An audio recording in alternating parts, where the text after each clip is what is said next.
In this country, regardless of views, opinions, and perspectives, the controversial topic of minimum wage has resounding effects on workers, businesses, and consumers alike. In the discussion to follow, we'll try to parse out the minuscule details by debating the pros and the cons of increasing minimum wage. As a group, we've done an extensive amount of research in addition to having worked our share of minimum wage jobs, giving us the ability to confidently speak on matters related to minimum wage. As college students, you've probably worked at a minimum wage job. But regardless of whether you've worked minimum wage or not, you're likely to be a consumer, and thus, either through cost increases or wage increases, the result of this debate will have an impact in your life. There are strong arguments both for and against minimum wage, such as the following. Increasing the minimum wage will have positive health effects, increase academic performance, and reduce crime rates. But by increasing minimum wage, there will be potential to lead to a spike in unemployment. Increasing the minimum wage will lead to urban poverty and in government spending. And finally, increasing the minimum wage has the potential to lower demand. So how might just a few dollars do all this? Well, let's start with the first: health, academics, and crime. Increasing the minimum wage will have positive health effects, improve academic performance in the overall sense, and also reduce crime rates. So first, let's start off. Increasing the minimum wage sustains a healthy population and lowers mortality rates. In a study that was done by Dr. Rajiv Bhatia on the California minimum wage, it was found that a higher minimum wage would allow individuals to have enough to eat, be more physically active, and also prevent premature deaths. In another study that was conducted by the Bay Area Regional Health Inequities Initiative, it was concluded that the increase of wages of low-income individuals significantly improves overall health and reduces health inequities. So in this first graph that I've put up here, we see that wages were adjusted for inflation to produce a more realistic sense of quote-unquote real wages. Now, after a quick look at this graph, we see that individuals who earn their living by means of service jobs are under or right around the necessary living wage that would be required to support a family of four.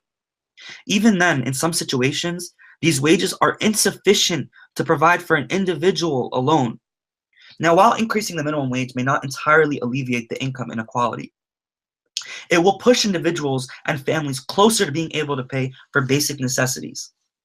To add to these health benefits, increasing the minimum wage would also increase school attendance while simultaneously decreasing high school dropout rates.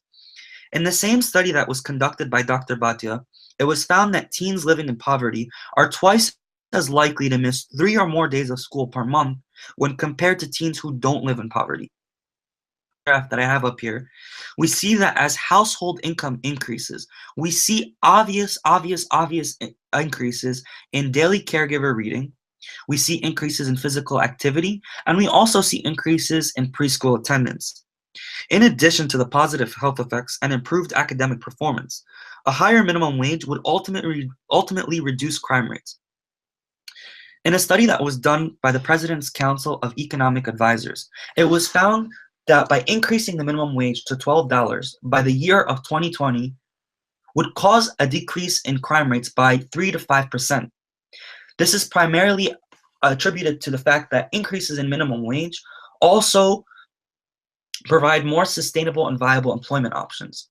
In another study that was done by Jose Fernandez from the University of Louisville in the Department of Economics, it was found that there's a correlation between increased wages and a reduction in property-related crime rates. Well, at first glance, the increasing of minimum wage will allow people of lower incomes to live a better life. But increasing minimum wage adds many potential threats to the equilibrium of the free market. The net effect of this kind of interference is not necessarily good. To specify, increasing minimum wage will cause higher unemployment rates and has no significant links to lowering the crimes. As a matter of fact, there is few evidence to show that there is a correlation between the increasing of the minimum wages and decreasing of crime rates. According to a study conducted by Boston College in 2013, crime will increase by 1.9% among 14 to 30-year-olds if the minimum wage increases. In addition, due to the higher unemployment rate caused by the increasing of minimum wage, some of our next generation will not be able to afford education. In 2009, a study by the American Journal of Economics and Sociology discovered that in Maryland, a 25% increase of real minimum wage was associated with 0.55% increase of dropout rate for Hispanic students.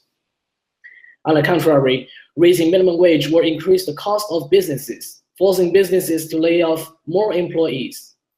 The Congressional Budget Office predicted that if the minimum wage increases from $7.25 to $10.1, it could potentially cost 500,000 jobs.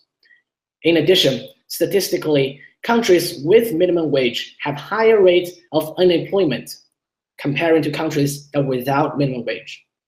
In 2014, Steve Hanks, professor of applied economics at Johns Hopkins University, conducted a survey of 21 European Union countries with minimum wage. He discovered that they had an average unemployment rate of about 11.8%, which was a third higher than the 7.9% average in the remaining European Union countries without minimum wage. Also, increasing minimum wage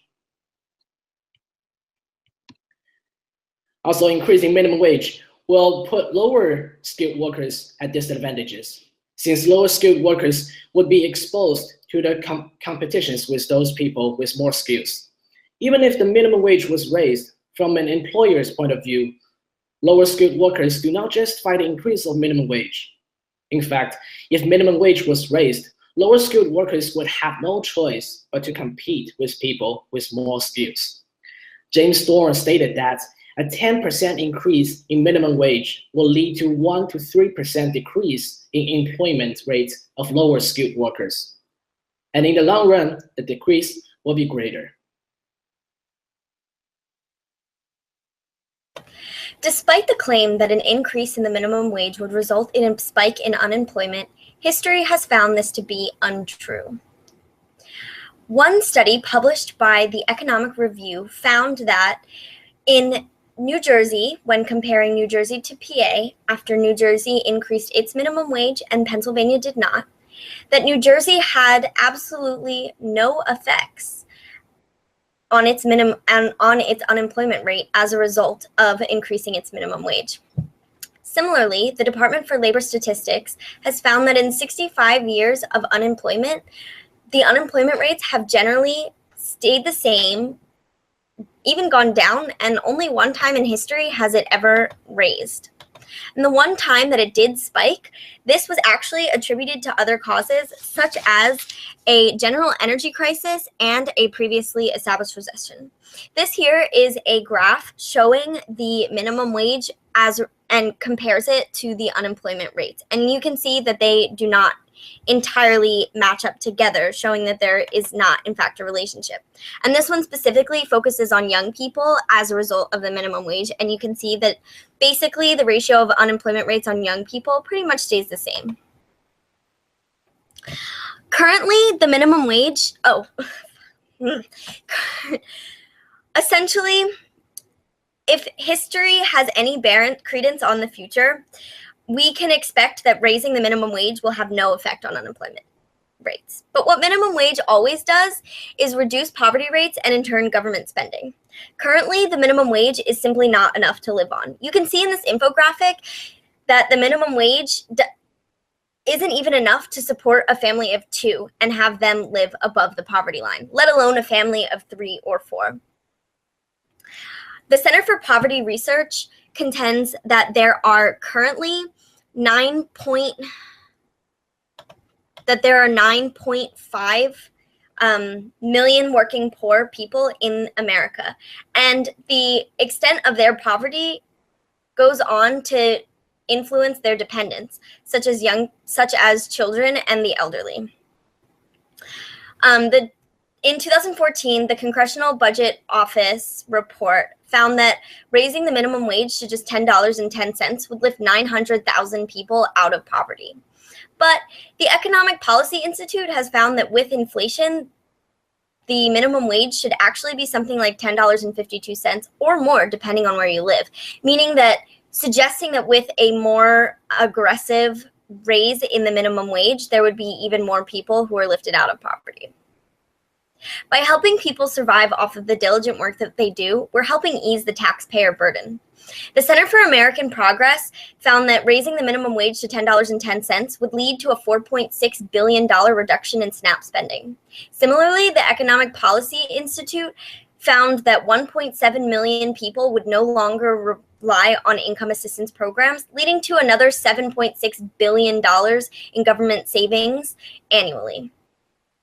This money could go back into the pockets of the taxpayers or be used for other beneficial programs. Either way, raising the minimum wage helps keep people above the poverty line and helps all of America benefit by better use of taxes. Unfortunately, a decrease in government spending for income support programs could lead to unintended negative side effects down the road for the poor and unemployed. People who have then been laid off would suffer from reductions in benefits because of congressional budget cuts to programs. Supplemental Nutrition Program, SNAP, formerly called food stamps, temporary assistance for needy families, the Earned Income Tax Credit, child care subsidies, housing vouchers, and women, infants, and children, due to the benefit rates fading as income rises. Those people still employed would be able to afford more, so the need for those programs would diminish. And as more people would have to use those defunded programs, as unemployment increases, poverty will rise, as the budget will not be able to support them. The standard of living will also increase as minimum wage laws, in a study conducted by Purdue University School of Hospitality and Tourism Management, they found that increasing wages to $22 an hour raises consumer prices by 25%. Thus, raising the minimum wage would actually lower demand for market development and products as a result of higher prices, resulting in negative long-term outcomes for families and the economies. Studies show that if the minimum wage was to increase from $7.25 an hour to $10.10 an hour, the demand for workers would decrease and many people would get laid off. Meanwhile, those who are not laid off would pay 15% more on payroll and income taxes for each additional dollar that is added to the minimum wage. This decrease in demand will have unavoidable negative consequences for unskilled workers and their families in the long run, in the form of less opportunity for employment and skill acquisition.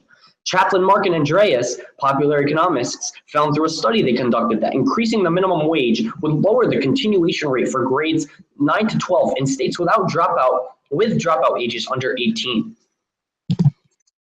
Raising the minimum wage would also cause demand to fall for what economics James and Mary Cow call industrial incentive, which is what they describe as the incentive for industry to progress itself forward. This fallen incentive was documented in a study conducted by Van Sickle, where he found that the South was booming with industrialization for a few decades before plummeting after the Fair Labor Standards Act, what we know as the minimum wage law, was passed. The rising costs created by low demand for work would also impede competition, as the cost of production of goods from the south to the north would lower work competition, and goods would increase. On the contrary, the long-term effects of wage increases would not affect educational opportunities and would not hurt demand for consumer goods. In a journal article published by Warren and Hamrock, they describe how the effects of increasing the minimum wage would not impact teen workers who are already excelling academically. In addition, they also claim that wage increases would impact those teen workers who are already doing poorly in school by the slightest and most insignificant of margins. They would continue to state that if the wage increases were to affect any specific educational subset, it would be those students who are competing with adults for jobs. In addition, minimum wage increases don't impact market development because innovation has always been improving faster than minimum wage increases. This is shown in an article that was published by The Economist, which states that in most well-developed countries, minimum wages rise with income levels. However, in America, that's not the case. Therefore, because minimum wage has not kept up with income rises, it cannot be safely said that minimum wage kills innovation. All right, so thus far, what have we learned from our discussion? Let's recap. Ultimately, increasing a minimum wage would reduce poverty, hence improving health, academic performance, and decreasing crime rates. However, on the other hand, increasing minimum wage could pressure businesses to lay off employees and could decrease demand for labor and products. Regardless of perspective, the controversial and divisive topic of minimum wage is a far-reaching issue in the United States, and so it is important to weigh all sides equally in order to come to a balanced conclusion.